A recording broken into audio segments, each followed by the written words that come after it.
Eh oh, eh oh, eh oh, eh oh. Quoi? Vous savez quoi? Grâce à la fin du premier arc, j'ai gagné des points d'expérience et de ce fait, j'ai pu déverrouiller des fonds.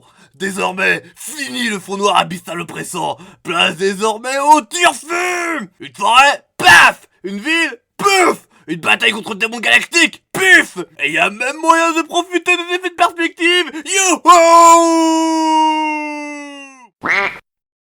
Ok, j'en ai peut-être fait un peu trop là. Et c'est le début d'un nouvel arc. Après avoir compris l'intitulé exact de la quête, à savoir se rendre à Aldor, parler à un vieux pour avoir des informations sur le poignard, trouver le poignard et détruire le poignard. Et pour cela, notre groupe devait de nouveau traverser la Dragwald. Et non, la situation dans celle-ci n'a pas changé. C'est toujours autant la merde. Mais il vire un mini convoi. D'autres personnes escortées voudraient aussi se rendre à Aldorf.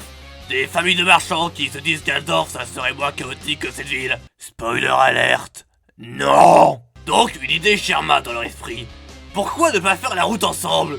Ils ont 2 gardes. Et notre groupe, eux, ont une Aelis et un Domini. Avec ça, la traversée de la Dragwald devrait être plus tranquille. De plus, en étant plus nombreux, les zombies devraient hésiter à attaquer en boucle. N'est-ce pas, Diode? Affaire classée. Ils feront le voyage ensemble. Mais on n'a pas dit oui. Dis oui. Oui. Voilà.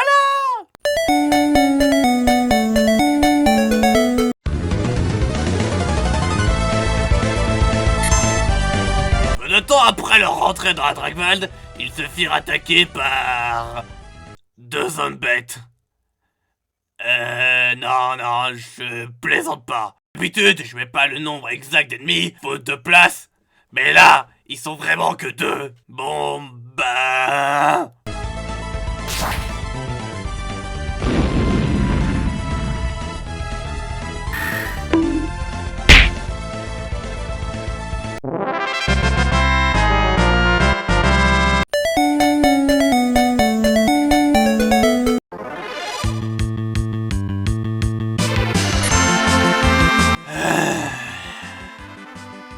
Toujours pas une blague, ils attaquent à 3 contre un convoi entier avec 7 combattants le protégeant, dont un mage.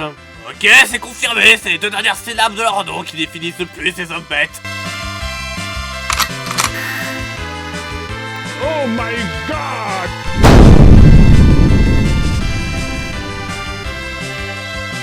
La seule chose qu'on peut leur donner, c'est qu'ils ont eu l'idée de barrer la route avec le traîneau du Père Noël. Pourquoi ça? Eh parce que dans ce traîneau, y a plein de trucs. Donc vous voulez quoi les enfants? Du fromage? Y'a. Et des potions de soin? Y'a.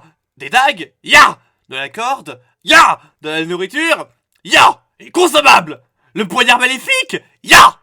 Pas. Oh.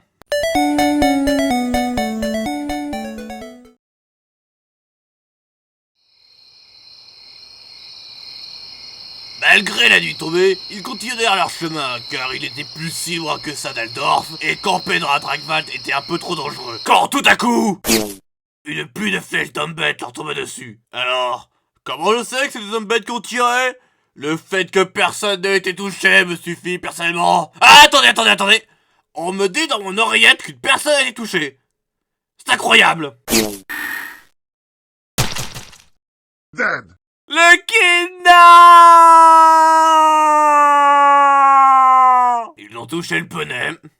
C'est déjà ça. Mais par contre, vu le nombre de flèches, ils ne sont pas 2, ni 3, mais une bonne dizaine. Donc enfin vrai combat. Yeah! Faites péter le popcorn. Même si presque personne ne fut blessé par un puits de flèche, les chevaux des gus de l'escorte paniquèrent.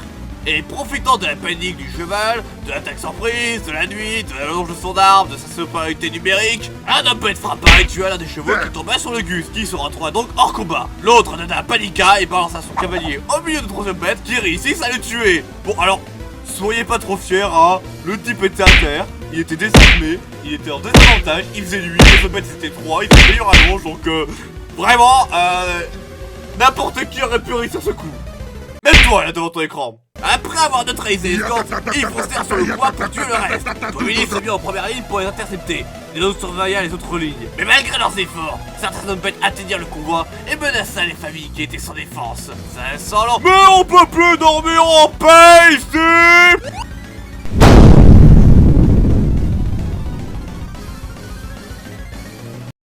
Ok. Attendez. Ah, parmi les pégus qui voulaient se rendre à Aldorf, il y a un mage supérieur du collège de feu. Et peu content qu'on les tire de sa sieste, il commence à balancer des boules de feu. Et on peut dire que le plan des hommes bêtes est parti en fumée là. Ah, et pour le reste du combat, Noémie se fait du 1v5, Alice empêche ceux qui n'ont pas son Noémie de combattre, Nico et Regina les achèvent à distance, et Vincent supervise la situation. Ce qui fait qu'au final, c'est une bataille très très classique. Après avoir génocidé ces hommes bêtes, ils dégagèrent le soldat bloqué et rattrapèrent le cheval. Virgile, non, pas toi, pas aujourd'hui, pas maintenant. Voilà, qui va rapidement prendre sa retraite. Nico Saeli s'occupa aussi de stabiliser la santé de Lucky, qui était aussi blessé. Tiens bon, mon Lucky, on va s'en sortir. Nicolas, dis à ma femme que je l'aime. Lucky, non! Arrêtez de faire n'importe quoi, vous deux. Son état est stable, il ne mourra pas. Mais surtout, vous là, le vieux pyromate! Vous êtes qui? Je m'appelle Wolfgang. Et je suis un mage supérieur du collège de feu. C'est louche. J'ai pu constater que vous savez bien vous battre. Ouais, les temps sont durs. J'aurais besoin de garde du corps. Pas dans l'immédiat. J'ai d'abord quelque chose à finir à Aldorf. Et d'ici une semaine environ, je pense que j'aurai besoin de vous. Si vous acceptez, je vous offre une chambre dans mon hôtel particulier. Attendez, on en discute. Vous en pensez quoi? Je suis la garde du corps. C'est louche. Ils nous font des chambres gratos. On prend les chambres et au pire on se barre justement qu'il ait besoin de nous. Les chambres sont gratuites en effet. Ok, on fait comme ça. On accepte des chambres gratuites. Pardon, on accepte votre offre. Mais nous aussi on doit d'abord finir quelque chose à Aldorf.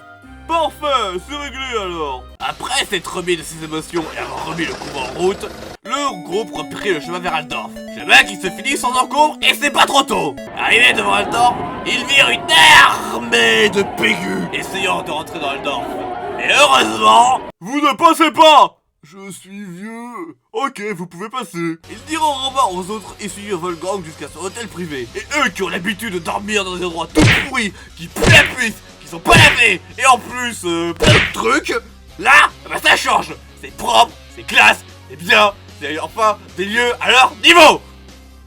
C'est ce qu'ils pensent, hein, c'est pas vrai. C'est louche. Bonjour Firmin, nous avons des invités. Veuillez vous en occuper. Oui monsieur. Ils s'installèrent confortablement et commença à se diriger vers leur contact pour commencer leur enquête. C'est bon, les spectateurs sont partis maintenant. On peut parler affaires. Que voulez-vous que je fasse? Une petite commission pour moi.